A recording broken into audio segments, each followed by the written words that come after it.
Breve introducción a lo que es la planificación, así una cosa rápida y después vamos a ir a uno de los, vamos a empezar con las definiciones un poco más taxativas. Mañana vamos a ver la parte de demanda de transporte, bueno, cuáles son las características que tiene, vamos a definir bien todo y bueno, vamos a ir avanzando con el programa. Ahora lo que vamos a ver es una primera parte de planificación del transporte, como los conceptos básicos de lo que es la planificación en sí. Y después vamos a pasar, digamos, a ver algún ejemplo de cómo funciona esto, por lo menos en la República Argentina, con el, digamos, van a ver ustedes que el tema de la planificación generalmente tiene como una cuestión normativa o política o territorial, si ustedes quieren ver, que está subyacente a todo que es, porque de hecho cuando estamos hablando de planificación, nosotros estamos tomando, obviamente, que hay alguien que planifica. Entonces, esa planificación, digamos, requiere de un sujeto que haga esa actividad y vamos a ver, bueno, que eso tiene que ver un poco con la organización política de los distintos estados. Y vamos a ver, bueno, cuáles son las características que tiene esta actividad y, bueno, quiénes la pueden hacer, básicamente, que es lo que nos interesa. Entonces dijimos que el temario que vamos a ver ahora es un poco algunas definiciones, que en lo que se refiere más que nada a la planificación. Tengan en cuenta esto. Después vamos a volver con el tema del transporte en particular, y ahí ya lo vamos a ir aplicando un poco más específicamente a lo que es la actividad que nos da. Y bueno, acá aparece la planificación de transporte, es el caso que nosotros ponemos como un ejemplo, es de la Secretaría de Planificación de Transporte. Esto ahora en este momento no existe como tal. Bueno, vamos a ver, es algo que existió en un momento y que bueno, nos pareció un modelo interesante para seguir. Vamos a ver que también quiénes son los que regulan es una cosa importante y es una limitación importante porque vamos a ver que los entes que se dedican a regular no, perdón, me estaba olvidando que querían grabar esto. Así que bueno, vamos a dejarlo así, ya queda directamente en la nube. Bueno, dijimos entonces que vamos a arrancar. Vamos a poner ahí.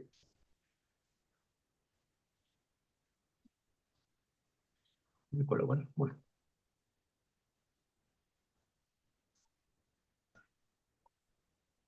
dijimos que íbamos a arrancar acá, entonces el temario, dijimos que íbamos a dar las definiciones acerca de la actividad de planificación y un caso de estudio, un caso que vamos a ver muy rápidamente, que es el caso de la Secretaría de Planificación del Transporte en Argentina a nivel nacional. Entonces vamos a la primera parte, vimos que están las definiciones y el marco jurídico. Esto es un poco cómo lo podemos encarar, digamos, lo podemos ver desde el punto de vista de la economía del transporte, es decir, bueno, cómo son los recursos que se utilizan para proveer sistemas de transporte. Cuando estamos hablando del sistema de transporte, estamos hablando de determinadas cosas, también lo vamos a definir qué son las cosas que forman parte del sistema. Cómo es, digamos, el requerimiento que se verifica sobre el sistema ese de transporte, que sería la demanda, y la oferta en sí sería lo que el sistema, lo que el sistema prevé como para poder satisfacer esos requerimientos que nos va a dar la demanda. También lo podemos ver como ahí estaban acá los especialistas, el tema de la investigación operativa, que es la parte de logística, que es un poco el sistema este de transporte, pero aplicado, digamos, hay el aprovisionamiento, distribución de productos, es decir, es un caso muy particular, pero también es un caso muy general y muy aplicable todo lo que son las reglas de lo que vamos a ver. Podemos tener también una visión desde el punto de vista de la geografía, es decir, bueno, nosotros tenemos lo que hablamos un rato, ¿no? El territorio. ¿Qué significa el territorio? Digamos, el territorio puede ser una porción del espacio. Entonces podemos tener un territorio, pero no estamos hablando específicamente de lo que nos interesa. Si lo que nos interesa ese territorio, es porque ese territorio también tiene una autoridad que ejerce sobre él que fija determinadas pautas de comportamiento. Entonces, bueno, se ve en la geografía, se estudia esta relación entre lo que es el sistema de transporte, que es un sistema que provee infraestructura y provee servicios a una determinada comunidad, a un determinado territorio. Ese territorio se puede ordenar de distintas maneras, digamos, decir, esta autoridad, por ejemplo, lo que hace es distribuir los distintos espacios que aparecen dentro de una zona urbana, por ejemplo, y dice, bueno, en esta zona ustedes pueden hacer actividades industriales, acá esto va a ser para residencia, esto va a ser para actividades fabriles, esto va a ser para administración, eso digamos es lo que es el ordenamiento del territorio. Hay una autoridad que lo que hace es decir, establece cuáles son las pautas para distribuir el territorio. También nos puede interesar la visión de este sistema de transporte desde el punto de vista del diseño tecnológico, cómo sería la construcción de la infraestructura, la inversión que hay que tener y en lo que es el mantenimiento de la infraestructura. Nosotros nos vamos a entrar en la parte de lo que son proyectos en sí, pero en general todas las obras que son obras de transporte tienen como una forma muy determinada en cuanto a lo que sea la parte financiera. Es decir, ¿cómo se financia? Nosotros vamos a tener, por ejemplo, si fuera una carretera, vamos a tener un año, 2 años muy importantes en el caso de las inversiones. Voy a tener que poner mucha plata en esos momentos. Después, eso financieramente va a estar el gasto relativamente, lo que hace a la inversión va a ser bajo, pero sí lo que van a empezar a aparecer van a ser costos de mantenimiento, que obviamente no tienen la misma magnitud de lo que son los costos de construcción, pero se tienen que mantener a lo largo del tiempo. Es decir, que si nosotros vamos a mirar, por ejemplo, el caso de una autopista, vamos a tener, no sé, 2 años de construcción, que son costos muy importantes, están asociados precisamente a eso, a lo que es la parte constructiva, toda la provisión de materiales y todo lo que se necesita para construir. Eso van a estar muy importantes las inversiones que voy a hacer en ese momento. Después voy a tener una parte que va a ser relativamente pequeña si la comparo con eso, que son todos los costos de mantenimiento y seguramente a lo largo de tal vez un plazo de concesión de una autopista que pueden ser, no sé, 25 años, si ustedes quieren, voy a tener 2 o 3 veces que voy a tener que hacer, por ejemplo, trabajos de mantenimiento severo en la capa de rodamiento para poder mantener el camino con determinada calidad. Entonces, todo eso hace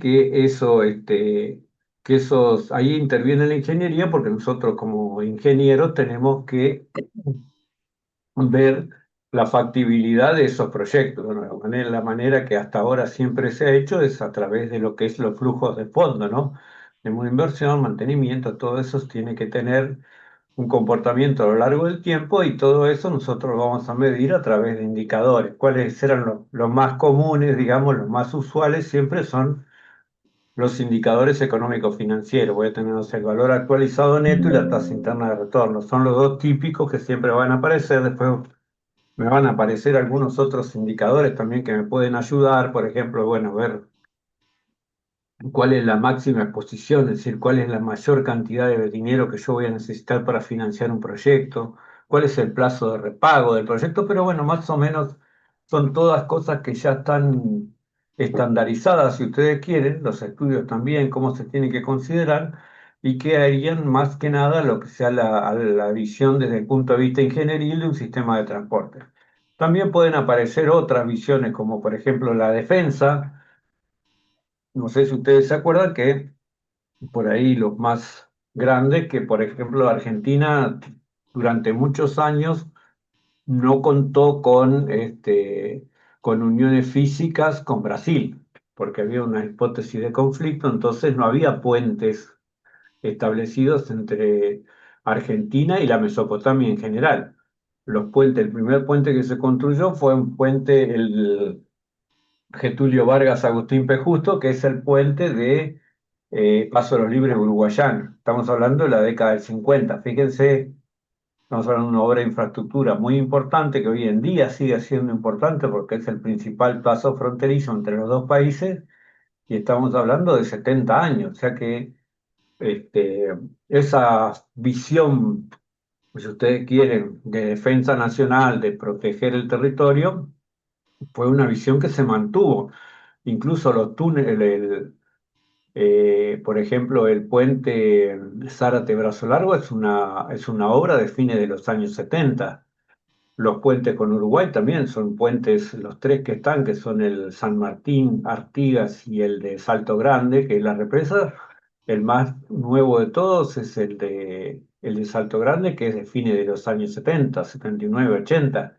Son puentes muy nuevos, digamos. Pero eso hace más que nada la visión que se tenía en ese momento, ¿no? De que tener infraestructura de transporte también hacía a la defensa nacional y también a lo que hace el control del territorio. Si no podemos llegar a algún determinado lugar, se supone que no hay soberanía sobre ese sitio y la manera de llegar a los determinados lugares es con transporte, no hay otra manera. Puede ser que la forma de vincularse varíe, es decir, depende de las características del lugar, vamos a poder llegar por vía terrestre, por vía marítima o por vía aérea. Otra forma de llegar no existe. Y de acuerdo a las características, bueno, vamos a tener, pero lo que significa poder tener un servicio de transporte quiere decir que yo voy a poder tener un control efectivo sobre las operaciones que se realizan en ese lugar. Entonces, fíjense que todas estas cosas están vinculadas a lo que sería un sistema de transporte. Y cada una tiene su propia especialidad. Es decir, que a nosotros, es lo que hablamos hace un rato, si queremos ver este tema, es un tema que es eminentemente multidisciplinario. No hay una sola especialidad que los pueda cubrir a todas estas visiones, y obviamente no es por un problema de visiones. Normalmente la visión es una cuestión efectiva, pero también lo que va a cambiar es el requerimiento. Si yo le voy a pedir distintas cosas de acuerdo a la visión que yo tengo. Una de las cosas que me va a permitir a mí planificar van a ser estas cosas. ¿Por qué puedo planificar algo? Porque yo puedo prever que ese sistema se va a mantener dentro de determinadas condiciones que uno pensaría que son lógicas. Cuando uno hace, por ejemplo, cuando se ve en economía lo que es la teoría del consumidor, se ve por ahí un individuo un tanto ideal porque tiene algunas características que por ahí no son fáciles de cumplir, como por ejemplo de que esta persona conozca todos los precios y pueda establecer relaciones y preferencias, cosa que no todo el mundo tiene, pero hay un subyacente, una idea a través de toda esa teoría microeconómica. Con esto pasa lo mismo, digamos. Es decir, nosotros, ¿por qué podemos hacer una previsión de una demanda de transporte? Si nosotros cuando estamos hablando de demanda de transporte vamos a estar hablando de cantidad de viajes. Digamos, si fueran pasajeros vamos a decir cantidad de gente que se traslada de un lugar a otro. Si fuera carga, por ejemplo, sería cantidad de toneladas que se trasladan de un lugar a otro, o por ahí podría ser cantidad de metros cúbicos. A veces no se establece, digamos, la cantidad, digamos, en pesos, sino en volumen. Esto es una cuestión de tarificación, si ustedes quieren, pero esas características, esos viajes van a tener características que se van a mantener estables en el tiempo. Entonces, como eso depende, esos viajes dependen de decisiones de las personas, se supone que hay una lógica detrás de eso y hace que esos viajes, es decir, lo que yo estoy midiendo, lo que necesito transportar, se puede cuantificar. En primer lugar, podemos medir cuánto es. Se puede establecer relaciones entre cómo va variando la demanda de esas cosas y vamos a decir que esas variaciones son estables. Y eso lo que me permite, a su vez, en lo tercero, es predecir a futuro. Vamos a suponer que si yo estoy haciendo un estudio, no sé, de la ruta que va desde, desde Montevideo a Punta del Este, obviamente voy a tener una variación estacional muy importante porque Punta del Este es un lugar, es un centro balneario muy importante, entonces eso va a tener seguramente en el verano va a tener un pico en la demanda y después durante el año no se va a dar esos picos de demanda. Esos niveles no se van a mantener durante todo el año. Entonces, esas características hacen que yo, por ejemplo, haciendo una medición, en un determinado momento puedo decir, bueno, en función de estos valores que yo estoy midiendo y en función de las variaciones que yo ya tengo determinadas, ya las tengo estudiadas, pienso que en 5 años este volumen de demanda va a estar en determinado nivel. Es decir, que esto de poder planificar es precisamente porque el viaje o la cantidad de viajes, esto es la demanda de transporte, tiene estas características. Y aparte, bueno, se relaciona con el uso del suelo, es un poco lo que estábamos diciendo recién, ¿no? Si yo tengo una determinada zona urbana en la cual se desarrollan distintas actividades, eso va a tener un determinado crecimiento, es decir, por ejemplo, la actividad fabril va a tener un determinado crecimiento y eso va a determinar que las necesidades de transporte, por ejemplo, de carga, van a estar influenciadas por eso, porque si yo estoy produciendo un determinado bien, lo tengo que transportar. Entonces, bueno, ese crecimiento en la producción del bien hace que también lo tengan que transportar, lo tengan que llevar, si ustedes quieren, desde la fábrica hasta el consumidor final.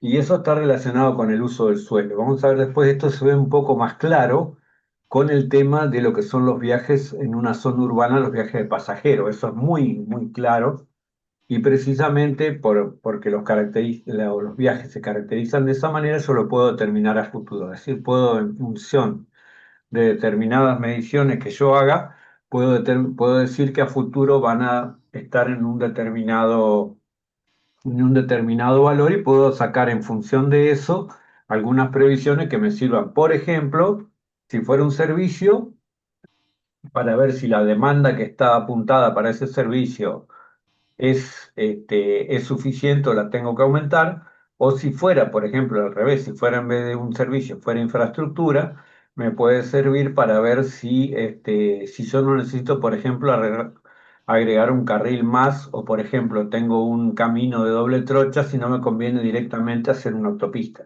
Es decir, que de alguna manera me estaría indicando que yo tengo que hacer un cambio en la escala de mi infraestructura. Todo eso me sirve precisamente porque la demanda, los viajes tienen esa característica y la demanda, que es lo que me mide esos viajes, se va a relacionar con el uso del suelo y la puedo determinar a futuro. Entonces, sabiendo que yo tengo como objeto de estudio estas demandas de transporte, ¿cómo puedo ¿cómo puedo establecer esta actividad, no?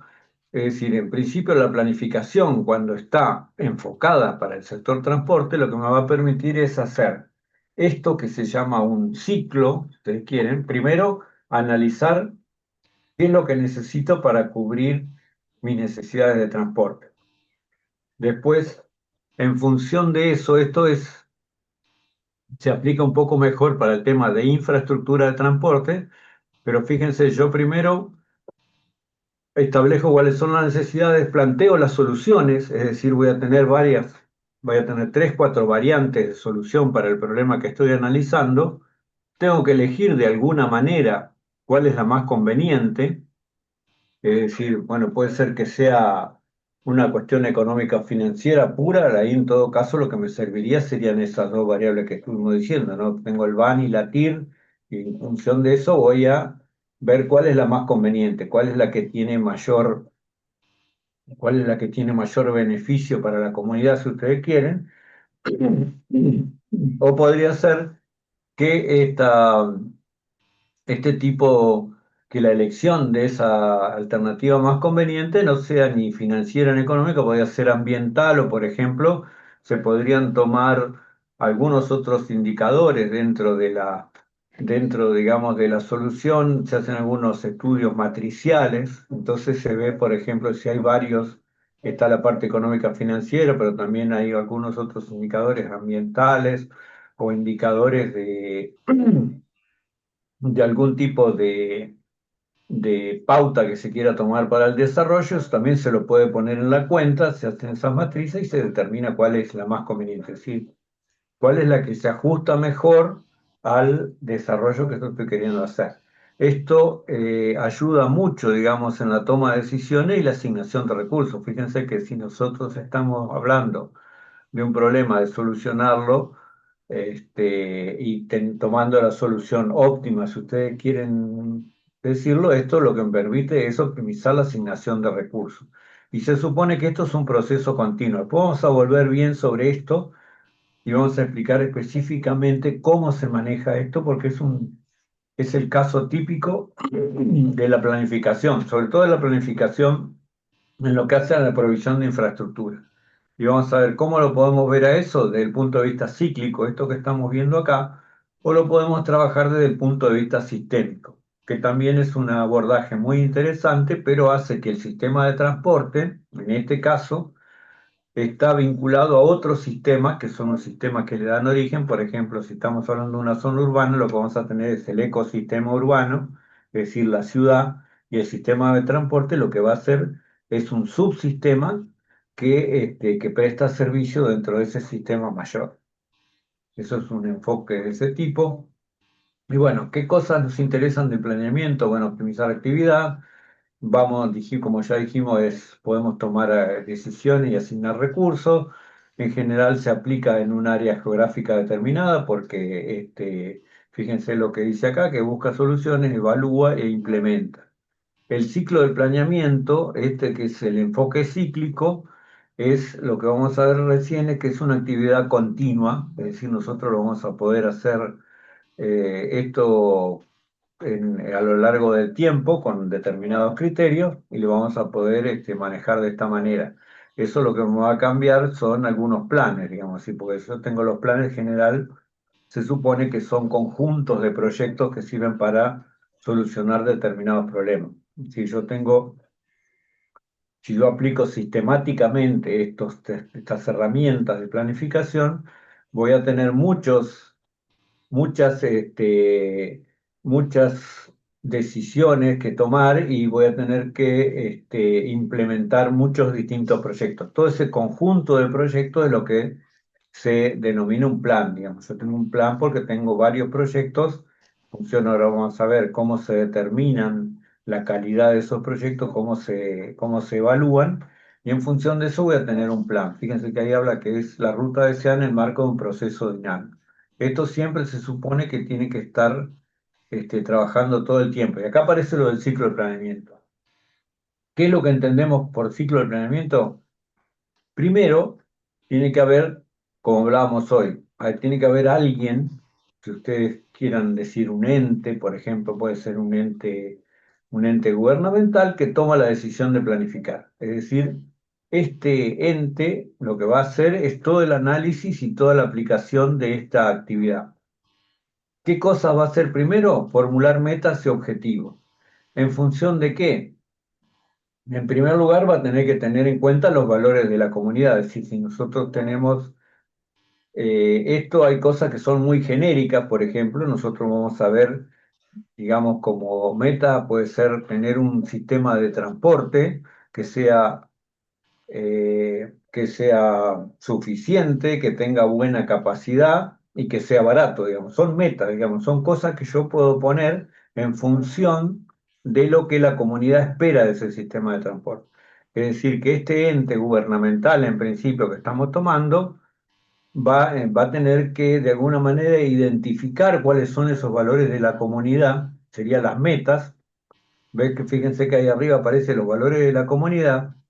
Es decir, qué es lo que la comunidad quiere? Fíjense que esto es una actividad eminentemente política, porque yo lo tengo que identificar y lo tengo que motorizar de alguna manera, yo ente.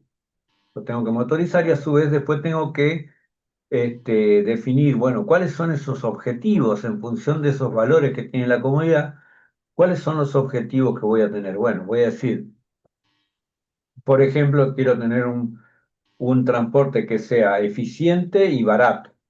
Fíjense que las dos cosas a veces no están, no van por la misma senda, sino que puedo tener un transporte muy eficiente, pero puede ser que en los costos no sea barato. Entonces, bueno, todas esas cosas lo tengo que identificar de alguna manera y después lo que tengo que hacer es decir, cómo voy a lograr esos objetivos. Es decir, bueno, ¿de qué manera yo voy a hacer que el transporte sea eficiente? Bueno, tengo que poner metas, es decir, bueno, estos son los recursos que yo voy a utilizar, que yo voy a disponer para mi sistema de transporte, le voy a poner estas pautas que tiene que cumplir y en función de eso lo que voy a definir son esos que están ahí que dice las metas, que son los pasos hacia el objetivo. Voy a poner como pasos intermedios para poder llegar a a ese objetivo. Eso, digamos, sería la función inicial de todo eso. Primero, obviamente, que alguien quiera planificar es importante, porque si por ahí nosotros pensamos que en realidad la actividad que estamos viendo no es tan importante, puede ser que no sea necesario planificarla, sino que directamente, bueno, vayamos a hacerla. No parece ser lo más indicado para el sector transporte, porque es un sector que, por ejemplo, se lleva el 7% del PBI, en general dentro de lo que es el reparto en Argentina, más o menos el 7%, o sea que uno de cada 14 15 pesos pasa por ese sector. No parece que fuera una cosa muy importante, no, como que no tuviera tanta importancia como para no planificarlo, porque estamos hablando de una gran cantidad de recursos que yo tengo que poner para hacer funcionar ese sistema, fíjense que estamos hablando, eso sería la producción, pero no estamos hablando, por ejemplo, de todo lo que sería la infraestructura. La infraestructura también es muy cara, es difícil es difícil de duplicar, es difícil de escalar, es decir, nosotros una vez que tenemos la infraestructura, después tenemos que ir dando pasos importantes para mantenerla o para aumentarla. Entonces, eso sería la primera parte. Yo decido planificar y fijo en función de qué lo voy a hacer, que serían estos valores de la comunidad, los objetivos y las metas.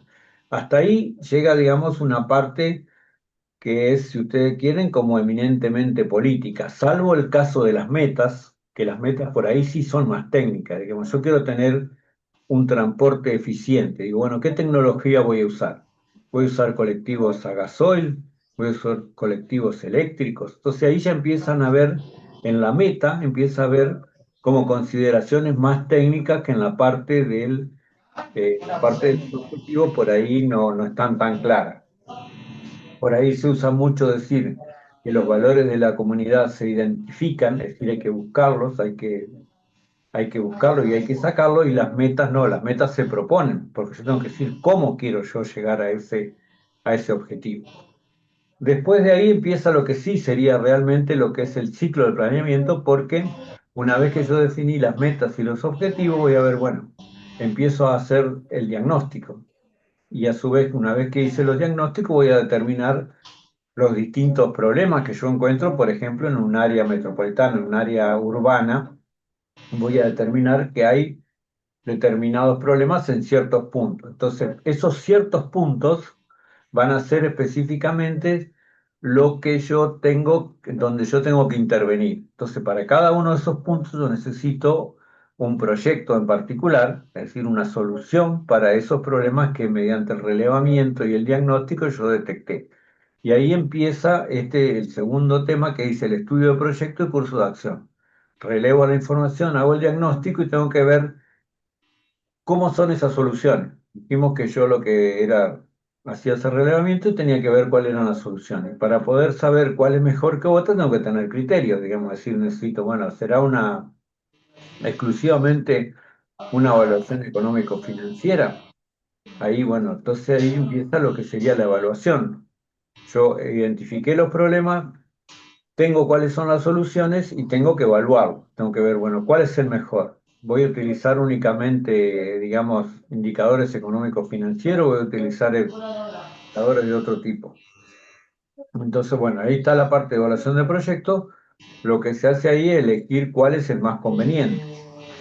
Hay alguna metodología que ya está aceptada. Puede ser el caso que vimos antes, evaluación puramente o podría tomar también una evaluación de criterio, es decir, incorporar distintos criterios y de alguna manera es sumar todo eso y ver de cuál es la opción más conveniente para el problema que yo estoy queriendo solucionar. Y después está el tema de la implementación. Una vez que yo vi cuál era que hice el análisis completo, lo evalué y determiné que, por ejemplo, el proyecto A era el mejor entre todos los que tenía a mano, lo tengo que implementar. Entonces, bueno, ¿cómo hago la implementación? Lo voy, por ejemplo, si fuera un plan, digamos, decir, una cantidad de proyectos, los podría escalonar en función de la importancia de cada uno y los empiezo a implementar. Y tengo que hacer también después la última parte, por eso es que se llama un ciclo de planeamiento. Si ustedes ven cómo están las flechas que están desde arriba para abajo, perdón, desde abajo para arriba, tengo que estar haciendo la revisión de si se están cumpliendo los objetivos. Es decir, que no solo una vez que llegué al punto de revisión y control, tengo que ver de que el sistema funcione, sino que se cumplieron los objetivos y las metas que yo me tracé al principio. Si no, directamente lo que puedo hacer es cambiar alguno de esos valores. Decir, bueno, esto no se está cumpliendo. ¿Por qué no se está cumpliendo? Porque esta hipótesis, por ejemplo, que nosotros estábamos llevando, no es una hipótesis que se ha demostrado que sea correcta.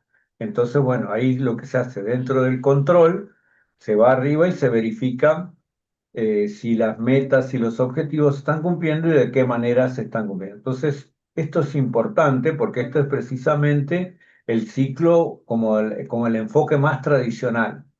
Yo parto de determinadas metas objetivos, hago todo el proceso, ¿no? Que es estudio el proyecto, lo evalúo, lo implemento y lo controlo. Entonces, una vez que estoy ahí, me fijo, bueno, yo ya implementé todo esto. ¿Qué pasa con lo que yo me propuse al principio de todo este plan, ¿está cumpliendo o no? Y si no se está cumpliendo, ¿por qué no se está cumpliendo? ¿Cuál es la razón de los desvíos? Entonces ahí se vuelve a ir para arriba y se ve, bueno, si en realidad es que hubo un error en la planificación, es decir, se tomó un planteo que no era tal y por eso no se pudieron cumplir los objetivos o hay algún otro problema. Esto, lo que me sirve todo esto es para, por ejemplo, trabajar con esos paquetes de proyectos que dijimos que son los planes y a su vez nos sirve para fijar eso que está ahí como curso de acción. Es decir, yo puedo establecer políticas que son normas para la toma de decisión y la implementación a través de las unidades autónomas de actividad que son los proyectos y los programas o los planes. Digamos, esto es lo que me permite de alguna manera ordenar todos los proyectos y todas las acciones que yo tengo en carpeta. Fíjense que esto es una cosa que se dice relativamente fácil, pero en la práctica requiere articular por ahí entre en un mismo territorio. Vamos a suponer que nosotros estamos analizando el caso de la región metropolitana de Buenos Aires. En la región metropolitana de Buenos Aires vamos a tener proyectos que involucran a distintas jurisdicciones, es decir, hay distintas autoridades.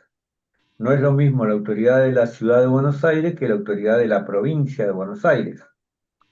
Y cuando yo le decía hoy que lo vamos a ver las características propias de cada territorio, Argentina, por ejemplo, es un país federal, entonces cada región tiene autonomía.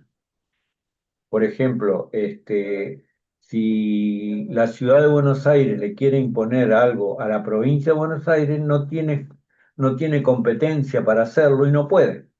Es decir, que todo esto que nosotros estamos viendo acá como la actividad de un ente, hace que ese ente pueda tener competencia exclusivamente dentro del territorio que le es propio.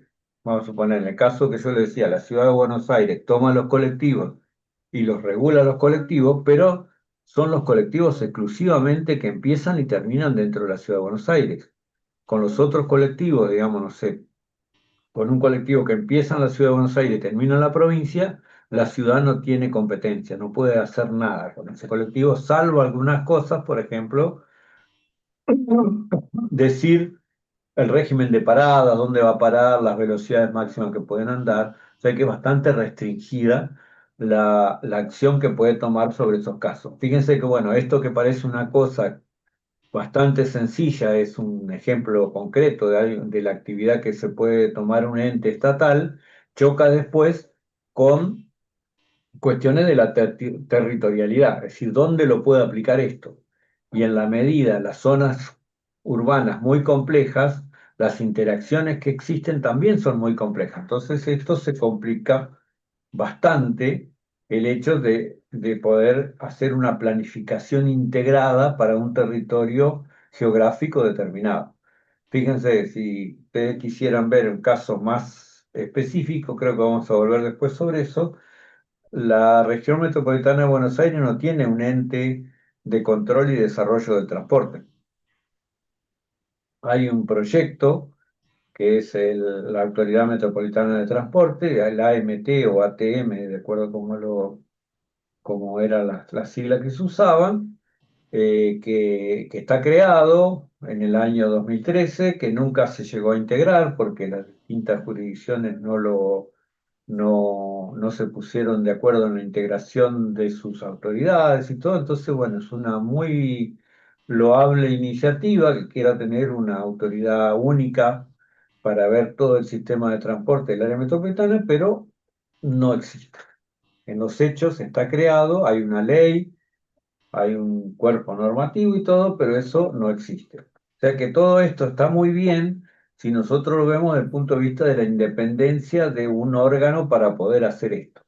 Ahora, cuando ese órgano está en una región compleja, es muy probable que estas actividades tengan un poco como reducidas o se pierda parte de la territorialidad que se quiere.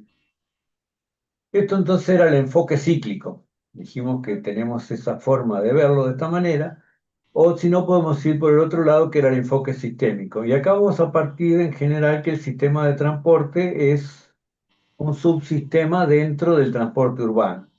Entonces, ¿y cómo definimos un sistema? Entonces, un conjunto de partes que se organizan, se relacionan, interactúan entre sí para lograr un objetivo. Los sistemas reciben, tienen entrada de datos, energía o materia del ambiente y proveen información, energía o materia. Es decir, esta sería la definición básica del sistema.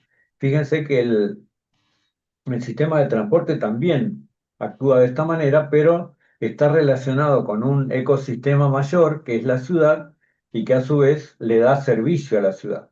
El tema de transporte, vamos a ver, bueno, cuáles son las características, vamos a ver que es un subsistema dentro del sistema urbano. Nosotros vamos a tener un sistema que es la ciudad, es como el sistema que abarca a todos, es el ecosistema. Pero después tenemos un montón de sistemas que son subsidiarios y que a su vez le dan soporte. Uno es el sistema de transporte, pero es uno. Tenemos un sistema, por ejemplo, un sistema de provisión de electricidad, tenemos un sistema de provisión de comunicaciones, provisión de gas, provisión de agua. Hay otros sistemas que por ahí no tienen las mismas características, pero está el sistema de salud, el sistema judicial, el sistema de seguridad. Es decir, hay un montón de sistemas que se articulan con ese sistema madre y le dan servicio. En este caso, el que a nosotros nos interesa ver es el sistema de transporte. Vamos a ver cómo funciona el sistema, cómo se articula con el otro sistema, con el sistema urbano. Esto es un poco la definición básica. Nosotros tenemos la definición de las metas y objetivos. En función de eso se establecen políticas y acá también aparece algo que hasta ahora nosotros no vimos, que es el tema de la estrategia. Es como que nosotros vamos a tener dos áreas de actuación bien definidas. Una es la parte táctica, es decir, qué es lo que vamos a hacer ahora, qué es lo que se hace en el corto plazo y qué es lo que se hace en el largo plazo, que lo que aparece ahí es la parte esta de la estrategia. Y básicamente todo esto, lo que determina todo este ciclo, toda esta actividad, es cómo se utilizan los recursos. Es decir, siempre estoy mirando la parte de los recursos que yo necesito, bueno, cuáles son las necesidades de mi sistema y cuáles son los recursos que yo necesito poner en juego para poderlo mover.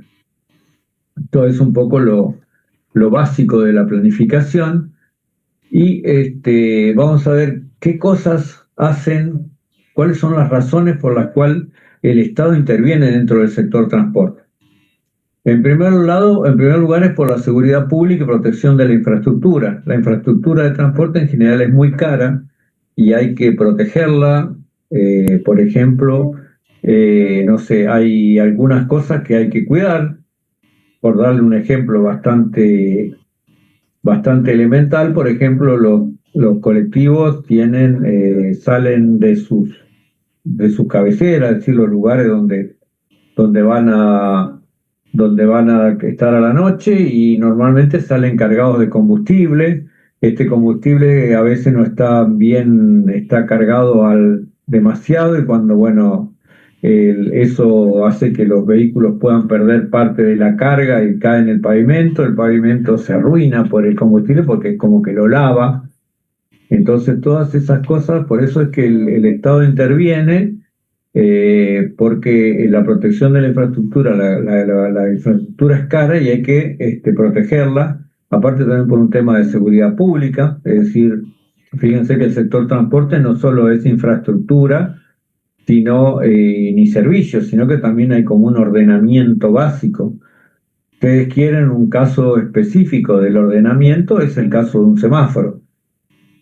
El semáforo es un aparato que lo que hace es cambiar, tiene una secuencia rítmica si ustedes quieren, y va cambiando de colores de acuerdo de acuerdo al tiempo. Y eso no es un aparato, digamos, de vista, no es un aparato que forma parte del mobiliario urbano, no es para embellecer la ciudad, sino que lo que hace es ordenar el tráfico.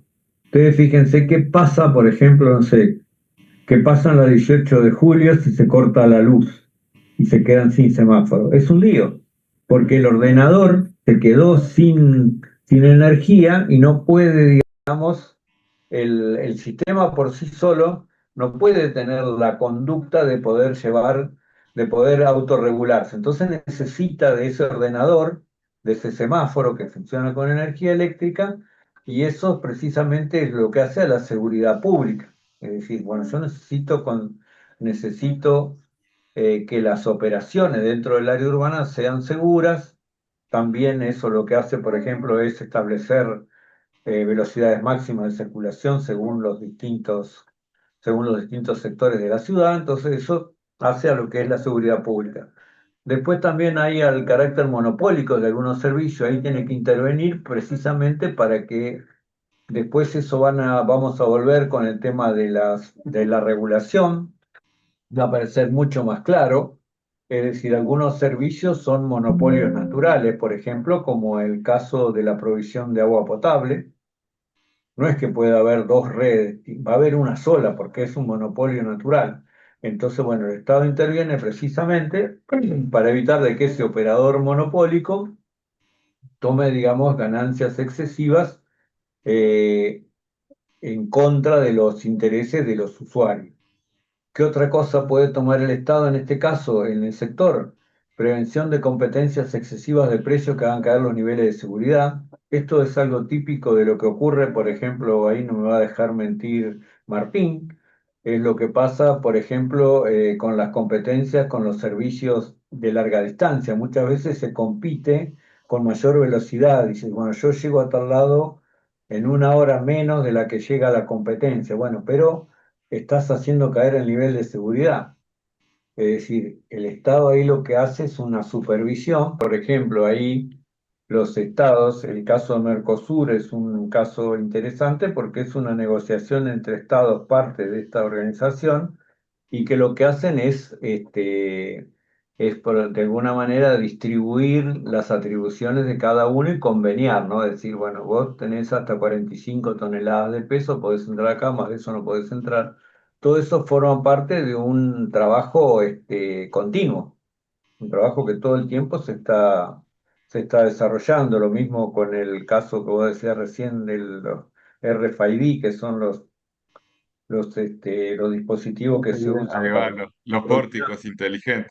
Claro, todo eso es una cosa importante que tiene algún nivel algún nivel de, digamos, inversión importante, sobre todo el tema de los pórticos, ¿no?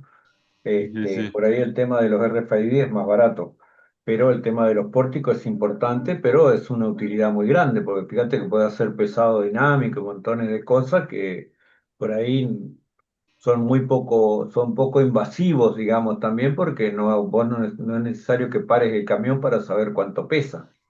Son sí, cosas sí, son evoluciones que han ido, digamos, y que ayudan al Estado, en este caso, para intervenir dentro de las actividades del sector.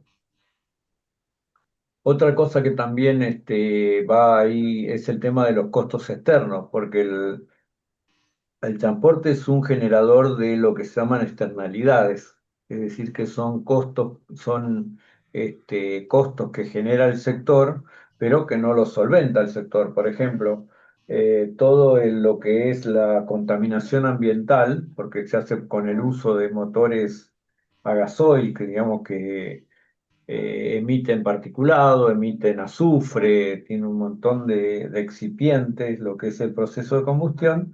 Eso lo generan los colectivos, por ejemplo, los camiones en una zona urbana, pero ellos después no pagan por eso, es decir, no tienen que hacer una contribución al erario público, por ejemplo, como para poder solventar los gastos que la gente, digamos, de los daños que provoca en el público el respirar ese aire. Entonces, bueno, eso lo que provoca es lo que se llaman esas externalidades. Entonces, bueno, el Estado también tiene que intervenir para evitar, por ejemplo, bueno, que los motores por ejemplo, una sería que tengan un componente excesivo de azufre los combustibles y que estén tirando demasiado azufre al aire. Eso sería, ahí no estaría actuando sobre el sector transporte, sino sobre el sector de los proveedor de los hidrocarburos. Pero bueno, tienen montones de intervenciones que hace, por ejemplo, a nivel de ruido. Eso sí podría ser un caso, no sé, el caso de los vehículos. Ustedes vieron que a medida que va pasando el tiempo se va deteriorando todo el sistema de escape y los vehículos son mucho más ruidosos.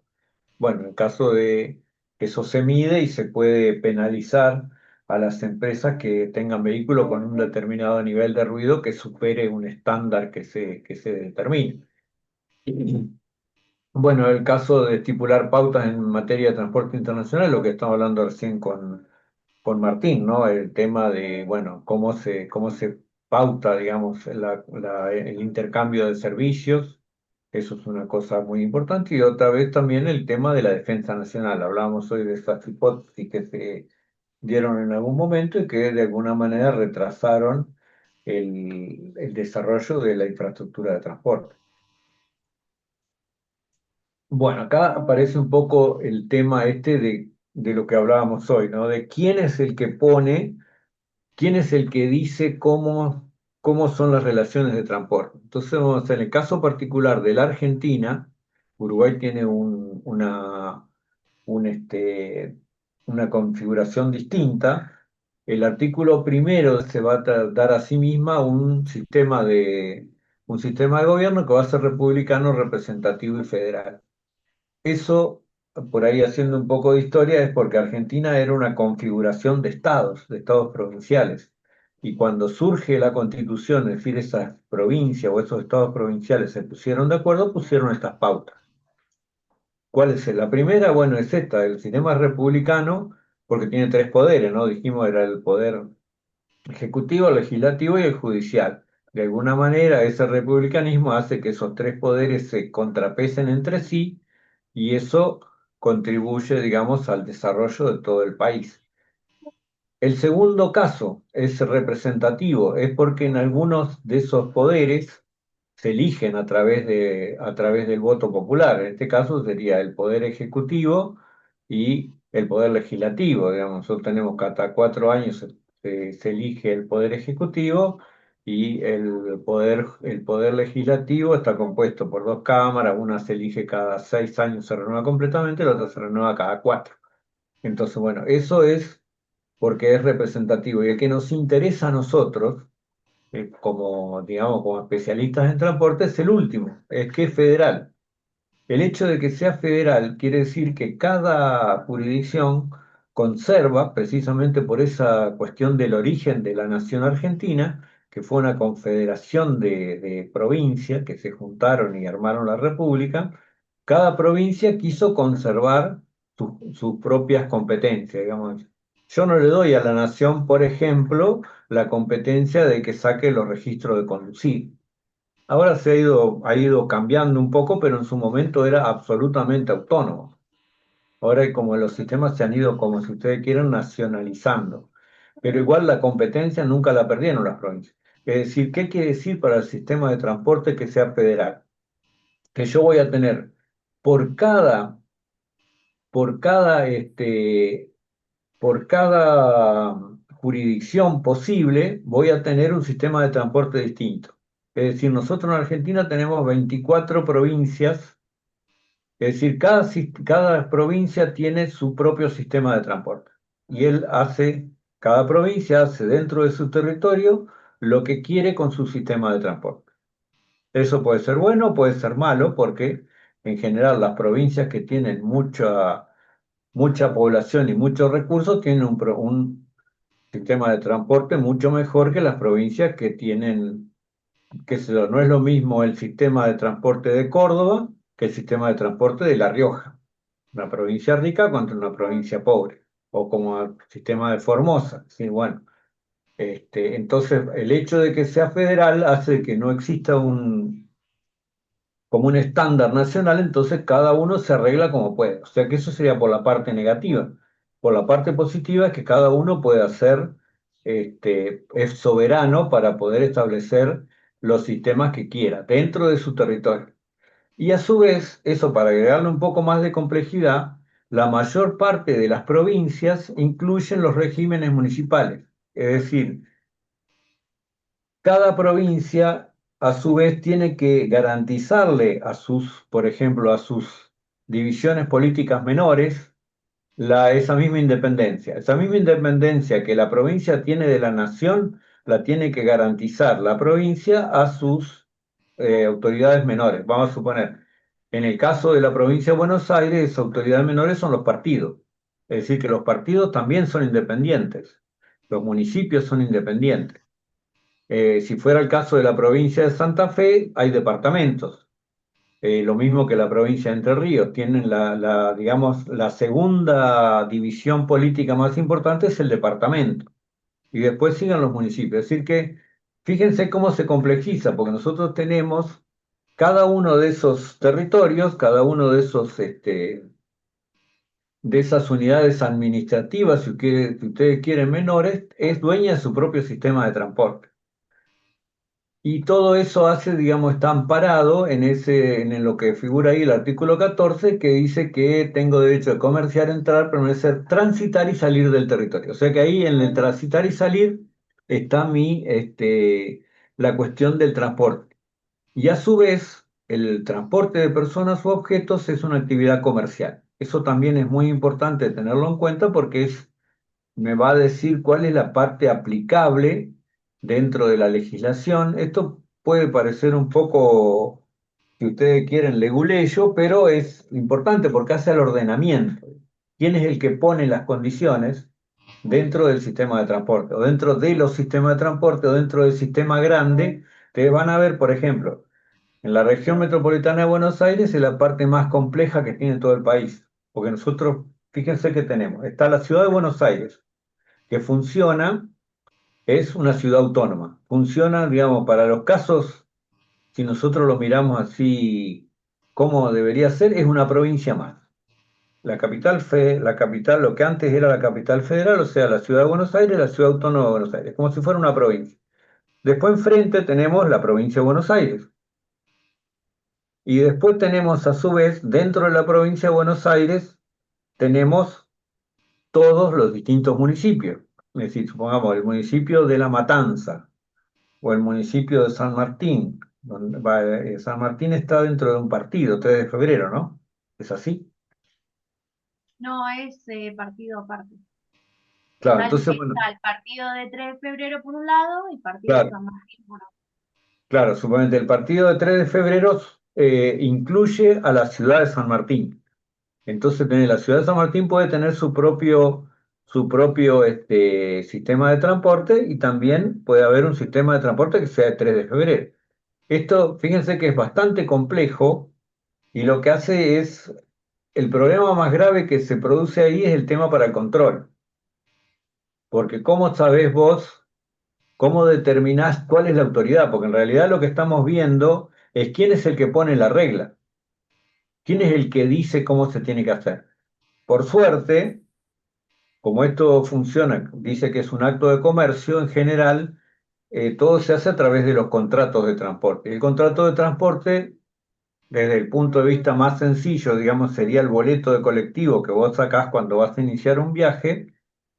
Dice generalmente, o por ejemplo, si vos vas a mandar una carga, te va a decir el remito o digamos el documento que vos necesites para poder hacer esa actividad, para poderla transportar, te dice desde dónde hasta dónde es el viaje. Entonces, ¿cómo se considera toda esta cuestión que parece tan difícil y tan rara? El asunto es así. Vamos a suponer que un viaje se inicia en Ramos Mejía. Ramos Mejía pertenece al partido de La Matanza. Y vamos a suponer que ese mismo viaje empieza en Ramos Mejía y termina en La Ferrer. La Ferrer es una ciudad que pertenece al partido de La Matanza. Entonces, empieza en una ciudad de un partido, termina en la ciudad del mismo partido, el que pone las condiciones de cómo se tiene que hacer ese servicio es el partido de La Matanza. Entonces, esa sería la jurisdicción municipal, es la jurisdicción más chiquitita, si ustedes quieren llamar. Es decir, la más pequeña de todas. Después, si ese viaje que empezaba en la ciudad de Ramos Mejía, en vez de ir a La Ferrer, va a San Martín, vamos a suponer, tengo que va del partido de La Matanza, va al partido de 3 de febrero. Entonces, ¿quién es el que tiene que decir cuáles son las condiciones de ese viaje? Es decir, fíjese cuando yo estoy diciendo las condiciones del viaje, estoy hablando de una cosa como muy genérica. Pero, ¿qué significa eso?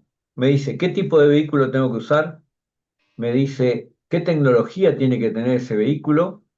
Me dice, ¿qué tipo de equipamiento tiene que tener? Es decir, por ejemplo, si tiene que tener máquina validadora, si fuera un transporte de pasajeros. Me dice, la antigüedad máxima que tienen que tener los vehículos. Por ejemplo, si los choferes tienen que tener una determinada calificación, o sea que cuando yo hablo de la autoridad, no es que es algo así en el aire y que nunca va a aparecer, no, está en cosas concretas. Entonces yo dije, bueno, este viaje sale desde Ramos Mejía y va a 3 de febrero, va a San Martín. Va del partido de La Matanza al partido de 3 de febrero. ¿Quién de los dos partidos dice quién va a poner las condiciones? No, ninguno de los dos. En realidad, como los dos pertenecen a la provincia de Buenos Aires, el que va a poner las condiciones de ese viaje, es decir, la autoridad, el que tiene la competencia sobre ese viaje, es la provincia de Buenos Aires. Ahora, si ese viaje, en vez de ir a San Martín, va a la capital federal, es como si fuera de una provincia a otra. Por eso le digo, es casi, el hecho de que la ciudad sea autónoma es casi como si fuera una declaración de provincialidad, si ustedes quieren llamar. Va desde la provincia de Buenos Aires a la ciudad autónoma de Buenos Aires, lo que sería esta otra provincia nueva. Le está yendo de una provincia a otra. Ninguna de las dos provincias va a poner las condiciones. ¿Quién es el que pone las condiciones? La nación. Entonces, fíjense que dentro del mismo territorio se producen montones de interacciones de viajes distintos, porque voy a tener viajes municipales, hay 40 municipios o 40 partidos dentro del área metropolitana. A su vez están la provincia de Buenos Aires y la ciudad autónoma de Buenos Aires, que tiene jurisdicción nacional. Entonces, el tema de ver quién es la autoridad de aplicación o quién es el que regula se maneja de esa manera, de ver desde dónde nace, dónde arranca el servicio, a dónde termina. Esto tiene algunas excepciones, me parece que para el caso no vale mucho la pena. Vamos a suponer que la excepción podría ser si un servicio va desde el mismo que estábamos hablando antes, ¿no? Va desde Ramos Mejía a San Martín, pero pasa por Buenos Aires, eso es un servicio nacional, porque pasa por una jurisdicción extraña. Pero bueno, son por ahí casos muy, como buscarle mucho el detalle, pero lo que sí nos tiene que lo que sí nos define el viaje es dónde empieza y dónde termina. Y lo mismo para los viajes al exterior, el que define es la autoridad, es digamos la jurisdicción nacional la que tiene la competencia sobre esos viajes. Es decir, el que puede autorizar un viaje que va, vamos a suponer un viaje de pasajeros de transporte público desde Gualeguaychú hasta Fraiventos, no puede ser la provincia de Entre Ríos, tiene que ser la nación. Entonces, eso son las jurisdicciones, incluso a algunos lados yo he leído por ahí que aparecen la jurisdicción provincial, la jurisdicción municipal, la jurisdicción nacional y la jurisdicción internacional. No existe la jurisdicción internacional. Cuando es internacional, la jurisdicción es nacional, no hay jurisdicción internacional porque es como si estuvieran creando un ente nuevo. Existe Argentina y existe Uruguay. No existe la jurisdicción internacional, eso no hay, no existe. Bueno, eso es un poco para poner de acuerdo esto precisamente porque a nosotros nos interesa quién es el que va a tomar la decisión. Vamos a suponer, si lo ves desde el punto de vista de la planificación, ¿quién es el que va a definir las metas, los objetivos, el que va a ver qué obras hay que hacer, que las va a evaluar, va a decir, bueno, esto esta es mejor que esta por determinada razón, la va a implementar, va a controlar y va a ver a su vez que se cumpla todo lo otro. Alguien lo tiene que hacer y bueno, ese alguien es alguno de todos estos que estamos viendo ahora. Va a ser un municipio, va a ser una provincia o va a ser la nación. Entonces Mm. ahí aparece digamos, el problema de coordinar todas estas jurisdicciones que son distintas. Más allá de que la competencia es lo mismo, son todas actividades comerciales, estamos hablando de alguien que tiene que definir estos temas y que tiene que coordinarlos en la medida que hace falta con las jurisdicciones que le corresponden. Fíjese que una cosa que siempre se le criticó a la región metropolitana de Buenos Aires, y con toda razón, es que cada uno hace su propia planificación y no tiene en cuenta la planificación del vecino. Entonces puede ser que yo por ahí me haga, no sé, no se dio el caso, pero si yo pudiera hacer, por ejemplo, una terrible autopista dentro de Capital Federal, que después cuando termina la autopista, es decir, cuando cambia la jurisdicción, pasa a ser un camino de dos trochas. Podría darse una cosa así, porque en realidad no está no está, digamos, definido digamos, una autoridad rectora que podría decir, no, vos no podés hacer esto acá y dejarlo a este tipo en el medio de la nada, o lo metés ahí en un embudo que después se vuelva loco para salir, para poder seguir su camino. Pero no se da tan burdo, pero tampoco hay una conexión entre los distintos actores para tener una senda en común, es decir, para que pudieran planificar todos y tener un horizonte en común. Ese es un problema. Bueno, eso es un poco, fíjense lo que decía, esto es una ley vieja, pero que no ha perdido, la ley 12.346 es del año 30, tiene la friolera de más de 90 años, pero esto lo que establece que las provincias pueden reglamentar, por ejemplo, dentro de sus territorios, lo que yo decía hoy, dónde van a parar los colectivos. Es decir, si yo tengo un servicio que va desde Buenos Aires a Santa Rosa, La Pampa, y ese servicio entra en Chivilcoy, que sería una localidad intermedia, la que dice dónde puede parar es la municipalidad de Chivilcoy. Así que tienen alguna, algún grado de regulación se guarda el municipio, pero es muy mínimo. Otra cosa que puede hacer, por ejemplo, el municipio de Chivilcoy es decir, no, mire, en la zona céntrica donde está la terminal, no me acuerdo ahora dónde está, pero no pueden andar 80 kilómetros por hora, tienen que andar 30. Eso también, las velocidades o, por ejemplo, algún tipo de control de seguridad vial, por ejemplo, que el colectivo no pueda andar con las ruedas lisas, por decir alguna cosa que sea medible, eso también lo puede establecer la autoridad local, pero no la autoridad, no la autoridad que da el permiso de circulación, en este caso, que sería la nación. Y otra cosa muy importante es lo que habla ahí el último punto, dice: en ningún caso las empresas de transporte quedan sujetas a más de una jurisdicción. Esto no es por un tema de estar sujeto o no, sino por un tema de dónde tributa cada uno, que por ahí es una cosa importantísima. Entonces, suponete, si vos vas a atravesar toda la provincia de Buenos Aires, la provincia de Buenos Aires te va a querer cobrar ingresos brutos por cada pasajero que vos levantes ahí. Pero bueno, precisamente esta ley en su momento, lo que quería hacer en los años 30 era más o menos como establecer una cuestión de orden en lo que era la competencia que se veía venir en ese momento entre el transporte ferroviario, que ya tenía para esta altura unos 60, 70 años de operación en el país, contra algo nuevo que se veía en ese momento. Fíjense que estamos hablando de los años 30, estaba recién, también apareció en esa época la ley de vialidad y todo, o sea que la red de caminos y todo lo que era lo que sería el transporte automotor carretero se estaba viendo como que estaban haciendo en ese momento. Entonces, bueno, en este caso se pusieron este tipo de salvaguarda como para que como que toda la cuestión también impositiva sea ordenada y tenga un ordenamiento más o menos claro.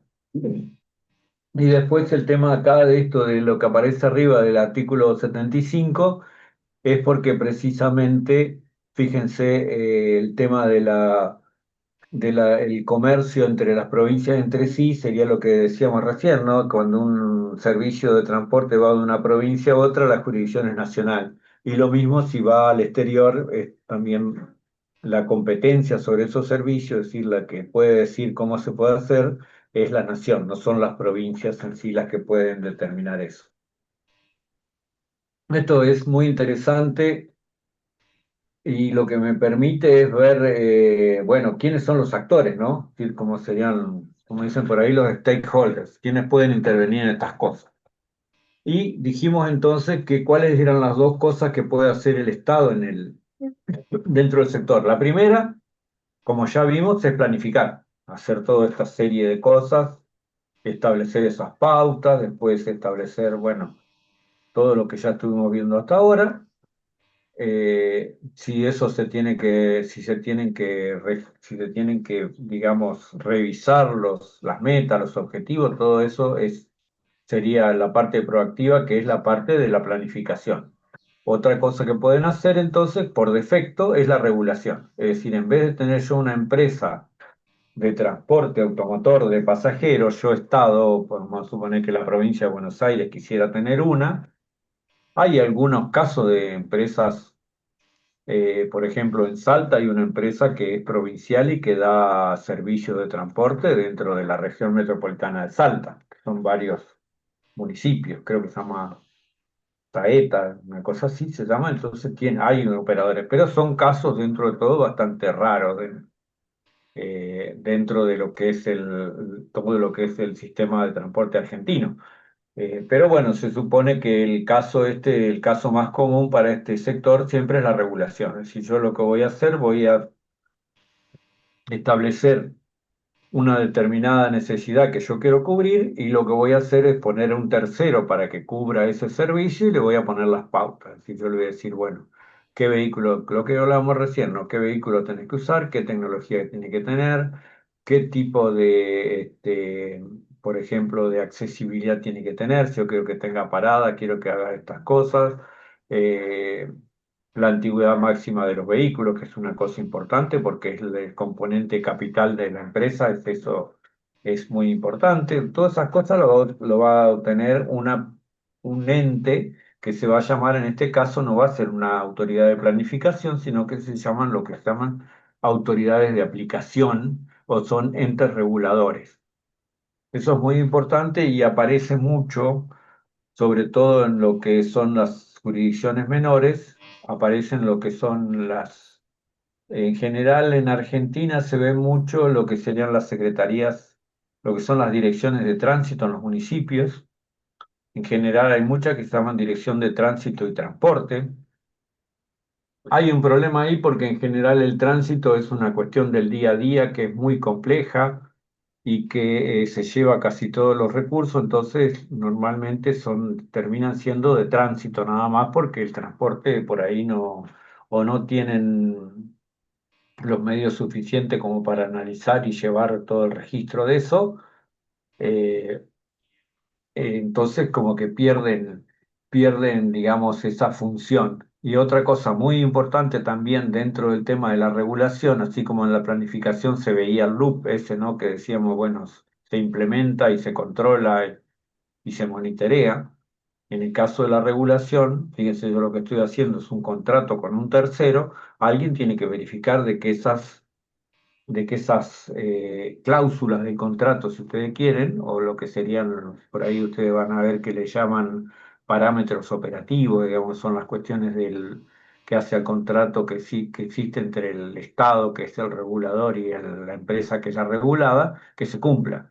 Entonces, lo que en este caso de arriba de la planificación era el, este, el control y el monitoreo, en el caso de la regulación es la fiscalización y el control. Es decir, tiene que haber un órgano que se encargue de verificar eso. En general, a nivel nacional, esas funciones están repartidas, es decir, no es el mismo ente el que regula que el que controla. Por lo menos, bueno, ahora estaban un poco ahí, están en un no, está todo eso en un torbellino porque se están como redefiniendo las competencias, pero hasta lo que es hoy, por ejemplo, la Secretaría de Transporte de la Nación es la autoridad de aplicación, la que dice cómo se tienen que hacer las cosas, tiene a su vez una subsecretaría de Transporte Automotor que dice qué es lo que tienen que hacer los automotores, es decir, los camiones y los colectivos. Tiene una subsecretaría de Transporte Ferroviario, que es la que dice precisamente todo el tema ferroviario a través de las distintas empresas, que está FACE, está DIFSE y está SOFSE, y bueno, ordena un poco eso, es la autoridad en ese sentido. También está FACE, que es como que estaría por encima de ADIFSE y de SOFSE, pero eso no es muy claro.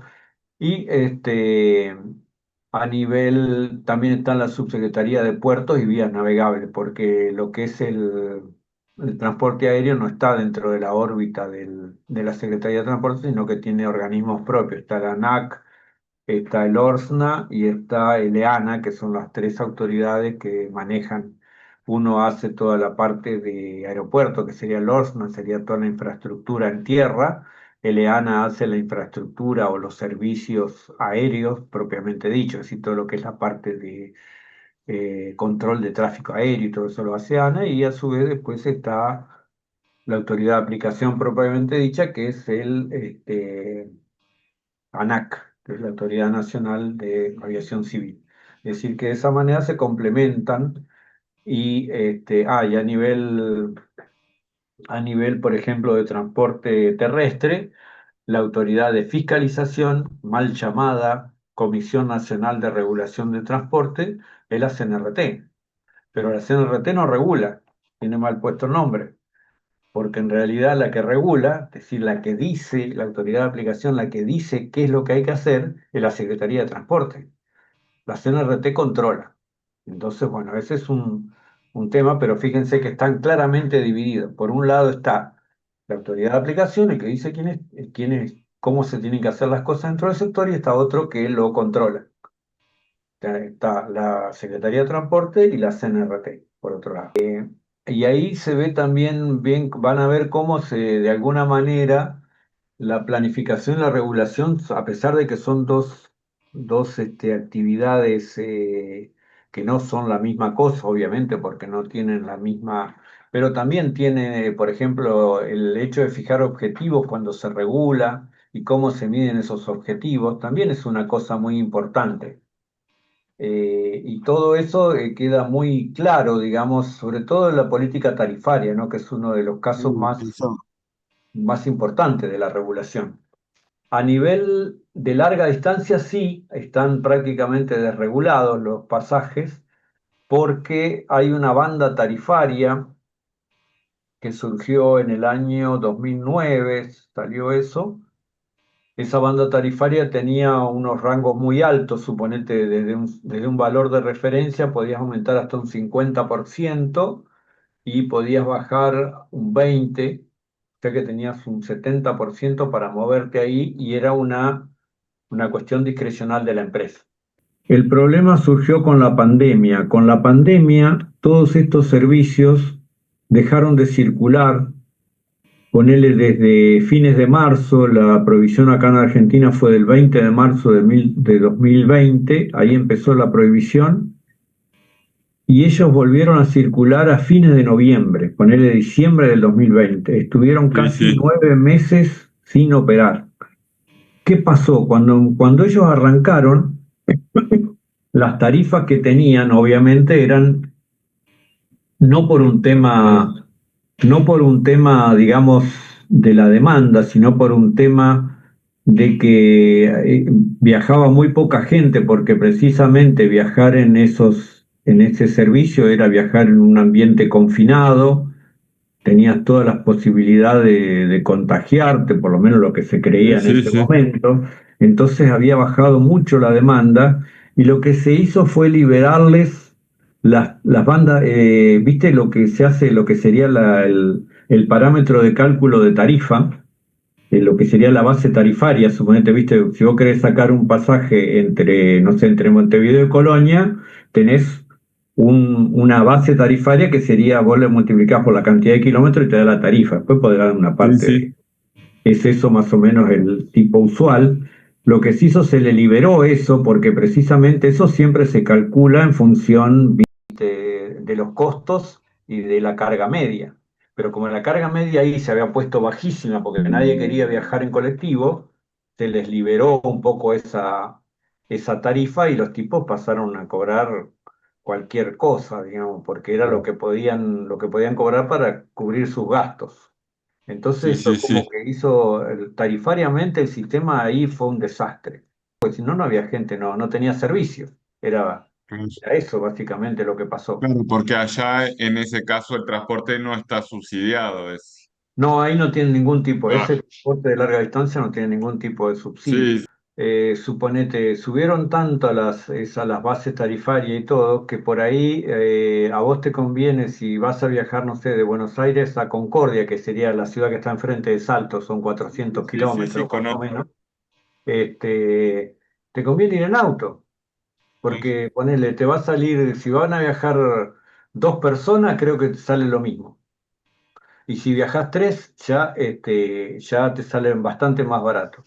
Entonces, subió tanto la tarifa que el principal competidor ahora es el auto, el automóvil particular. Y el automóvil particular es inmanejable. ¿Cómo lo regulás? No hay manera. No hay manera de poder manejar eso. Porque las redes ferroviarias acá, por ejemplo, en larga distancia son muy pocas. Viste, hay muy pocos servicios. Hay algunos en la provincia de Buenos Aires, hay uno que va a Rosario, hay uno que va a Córdoba y otro que va a Tucumán y uno, bueno, los de Buenos Aires, en Bahía Plata Blanca. había uno, no sé si sigue estando. ¿A dónde? A Mar del Plata creo que hay uno también Ah, Mar que del Plata iba, sí, no Mar sé del si. Plata Ahí sí. va. Bueno, este es el que mejor anda, porque es el que tiene Sí, más sí, demanda. sí, Pero sí. digamos que el tren no le hace ninguna competencia al transporte carretero, porque en realidad la red es tan amplia, la red de carretero, que el tren, ni aunque pudiera, suponete el problema principal del tren es que tiene las frecuencias muy bajas. Suponete un servicio que sale a Rosario, que es una ciudad que está acá a 300 kilómetros, va uno y creo que van, no sé, por ahí vos, Santiago, podés saber, creo que van 2 de ida y 2 de vuelta por día, no sé si me estoy equivocando.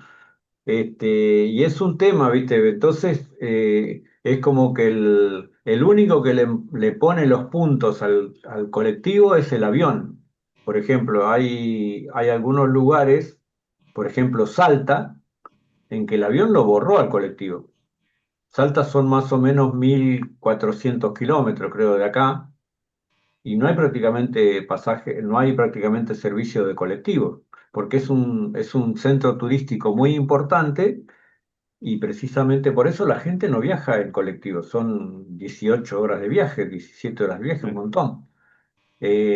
Todos los que son centros turísticos, por ejemplo, Iguazú pasó lo mismo. Iguazú tenía una oferta bastante importante, por ahí no de servicios públicos, sino tenía mucha excursión y medio como que se los comió el avión, porque el avión te puede llevar en 1 hora y media, 2 horas y no tenés un viaje tan desgastante y, viste, Con es, el incremento de las low cost y esas cosas también.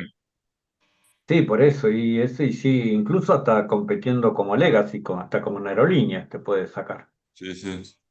Porque son distancias muy importantes, no son distancias para ir en auto, me parece, no sé, me parece que 1.400 kilómetros en auto sí, es muy complicado. Aparte ahora, bueno, también la infraestructura decayó un poco, entonces el viaje en auto no es tan seguro, no sé si usted tenés. Pero bueno, me parece que el principal perjudicado en esto fue el colectivo, más allá de que se quiso preservar su, digamos, su rentabilidad, dejándolo subir sus tarifas, tampoco lo ayudó, porque en definitiva le trasladó la gente a los automóviles particulares, con todo lo que eso significa. Es un problema, pero ves como que fue tan complicado, digamos, tan grave el peso de la pandemia en todos los servicios que en realidad fueron distorsiones muy importantes. Pero bueno, eso es algo, es como un cisne negro, que nadie lo pudo haber visto venir a eso, porque es una cosa tremenda. Pero que bueno, tiene sus efectos. Bueno, a ver, seguimos con esto. Después de nuestras digresiones con el sistema de transporte. Ah, bueno, acá aparece lo de las jurisdicciones intervinientes, dijimos, entonces aparece la jurisdicción nacional cuando va una provincia a otra o de una ciudad hasta el exterior, las provinciales cuando los servicios se hacen dentro de la misma provincia y las municipales cuando se hacen dentro del mismo municipio o del mismo partido, digamos. Bueno, esto hacemos el caso de la Secretaría de Planificación. Esto era lo que vos decías antes de la Secretaría. Ves que estaba el Ministerio de Transporte, tenía una Secretaría de Planificación, había una Subsecretaría de Planificación y Coordinación y, perdón, se me fue acá esto. Y en la parte de abajo estaba la Dirección Nacional de Planificación de Transportes, pero fíjense, esto yo me refería al tema precisamente de cómo había dentro del ministerio un área específica que se dedicaba a todo el tema que era la planificación. Esto fue, digamos, del año 2016, debe haber estado esto vigente hasta el 2021, una cosa así, 22, y después directamente, primero fue perdiendo peso. En los hechos debe haber estado esto hasta el año 2023. Hasta ahí duró. Lo que pasa que es como que fue perdiendo peso la planificación y bueno, se fue resintiendo todo este esquema, digamos. Y ahora directamente no existe más el ministerio y todos los otros estamentos han bajado básicamente porque, bueno, el hecho de tener una estructura de ministerio hace que tengas como más fondos, tenés más libertades para moverte. Bueno, vos lo bajaste todo a nivel de secretaría y todo esto ¿cómo es que se llama? Se achata también en la misma proporción. Bueno, esto es lo que habíamos hecho de analizar, digamos, la estructura, las misiones, las responsabilidades y las acciones, era una cuestión que estuvimos trabajando para un caso en particular. Y esto, si a ustedes les interesa, pueden ver estos decretos, todo. Yo lo voy a dejar a esto acá en el campus para que ustedes lo puedan bajar y puedan ver esto cómo estaba estructurado. Es un poco para ver un organismo de planificación. Esto, tengan en cuenta por ahí que no hay muchos, esto era algo de planificación de transporte, hay algunos otros casos que son de planificación sectorial y que son muy conocidos, digamos. Por ahí hay un ente que también se dedica a hacer todo algún tipo de apoyo para planificación de municipios, pero son más bien de cosas generales. Esto era algo específicamente referido al transporte, por eso es que lo puse como ejemplo, como para que ustedes vean algo que está específicamente referido a la temática del transporte, porque obviamente planificación económica también hay mucho, porque precisamente es como el, el leitmotiv de todo lo que sería la parte de planificación está en la parte económica. De hecho, lo que vimos nosotros son todo herramientas en general. La parte de evaluación es precisamente, son casi todas evaluaciones de tipo económico-financiero. Entonces, es importante el encuadre de vista económico, pero bueno, la idea nuestra era que ustedes vean algo de planificación en transporte, digamos, para que vean una cosa específica del sector.